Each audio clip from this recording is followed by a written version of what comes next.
Vážení přátelé, vítám vás u dalšího videa. Mám otázku, jak jste zvládli oslavu mistrovství světa v ledním hokeji. Doufám, že dobře, ale taky doufám, že příští rok to obhájíme. Nicméně máme tady další měsíc, a to měsíc červen.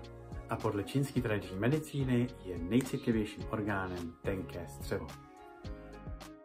Tenké střevo je párovým orgánem pro naše srdíčko, které dominovalo jako nejcitlivějším orgánem měsíci května. Naše tenké střevo je 3 až 5 metrů dlouhé, skládá se z 3 částí, a to z dvanáctníků, potom z lačníků a z kyčelníků. No a spolu se slinivkou břišní, játry a žlučníkem tvoří gro celé naší trávicí soustavy. Naše právě rozžvejkané sousto, které se mísí s našimi slinami, které v sobě obsahují už trávicí enzymy pro štěpení sacharidů, v tu chvíli, kdy polknem, pokračuje do žaludku. V žaludku se začíná míchat s kyselinou chlorovodíkovou a celý proces je podpořen žalučními vztahy, které mají za úkol rozmělnit tu potravu a připravit ji, předtrávit ji do dvanáctníku. Takto předtrávená strava pokračuje v tom dvanáctníku a začne se mísit s enzymami vyrobené v játrech s podporou žlučníku a slinivky břišní.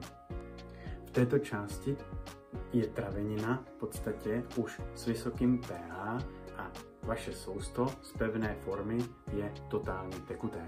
Naše tenké střevo, aby bylo schopno toto všechno pojmout, tak vlastně si potřebuje nějakým způsobem fyziologicky tu právě konzumovanou potravinu vlastně rozložit na makro a mikroživiny, a to vlastně se děje na základě chemických procesů, když se míchá s těma trávicíma enzymama.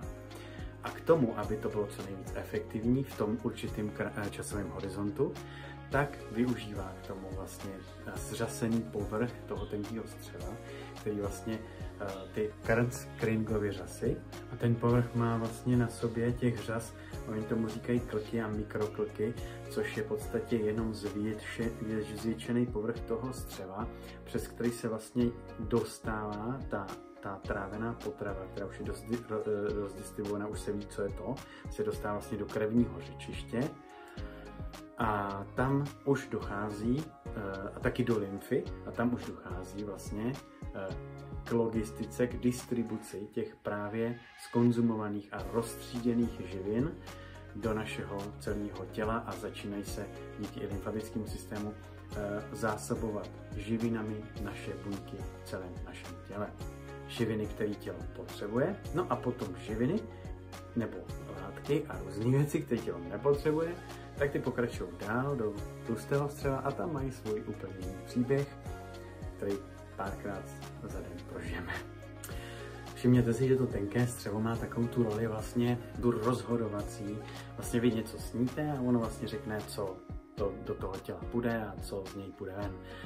A to je vlastně jako taky trošku to, co nás může ovlivňovat vlastně jako z psychického hlediska, že přesně jak poznáte, že to střevo vlastně máte oslabený, je právě to, že v životě neumíte rozlišovat, co je důležité a co není důležité. To je tady vidíte tu krásnou, jak to říct, synchronizaci, jak každý ten orgán má i napojení na tu psychiku a jak nás může ovlivňovat. To je prostě úžasný. No a jak poznáme, že s naším tenkým střevem není něco v pořádku? Tak to už vychází s tou nerozhodností, takže zmatek, máte nepříjemné pocity, jste ke všemu kritičtí, jako kdyby vám ulítly včely, nemáte vůbec chuť k životu, všechno se vám zdá takový ztracený, jste hodně cynický, taky jako nemáte k ničemu moc důvěru, jste hodně naivní, taky jak máte takový to volno myšlenkářství, tak někdo na vás může mluvit a jako skoro ho nevnímáte, nebo jste tak, že jako jo, moc nepřemýšlí o věcech, tak věříte i věcem, které jsou třeba zjevně, že se zase někdo dělá srandu, nebo jak to říct, trošku naivní pocity. Co se týká fyzických problémů, tak jsou to různý problémy, abscesy vlastně v ústech, pak jsou tam problémy samozřejmě v bolesti v podbříšku, průjmy tam můžou být problémy vlastně i jakýkoliv při trávě. Pak můžou být hrozně bolesti jako ramen, nebudete moc dávat takhle, jo, ruce, prostě to nejde, takže jakýkoliv dlouhotrvající bolesti v ramen, můžou být problémy s tenkým střevem. Pak taky s celkovou energií, je to i propojeno s těma emocemi, je to propojeno s tím srdíčkem, jak jsme říkali, takže tam může být i jako totální jako málo energie, problémy s migrénama, bolí vás hlava, potom taky nadýmání. No a když to člověk jako dlouhodobě neřeší a má i blbě nastavený jídelníček a vlastně tyhle problémy se prohlubují, tak potom nastávají další problémy už v podobě příchozích třeba různých alergií.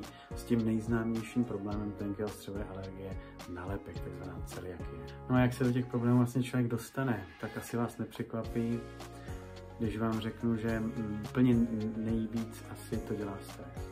No a jak vlastně tuhle situaci řešit, tak práce s dechem. Říká se, když se dozvíte něco nepříjemného, něco jako to musím rozdýchat, ono to je vlastně založené trošku na pravdě, protože ideálně to brániční dýchání nebo dýchací cvičení, které si můžete na internetu někdo najít, tak opravdu ovlivňuje přímo to proudění toho krve a úchod srdce, takže tím můžete tu psychiku trošku sklidnit.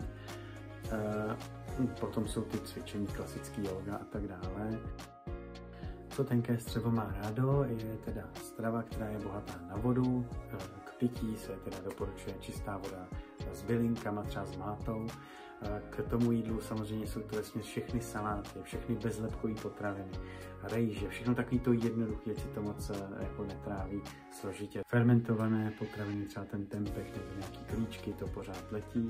Co se týká ovoce, tak rozhodně doporučuji sezónní a místní, takže teď to budou jahody, višně, třešně, melouny, to už je sice zelenina, ale dobře i okurky, taky zelenina, čekanka, hliněná semínka, samozřejmě omega-3.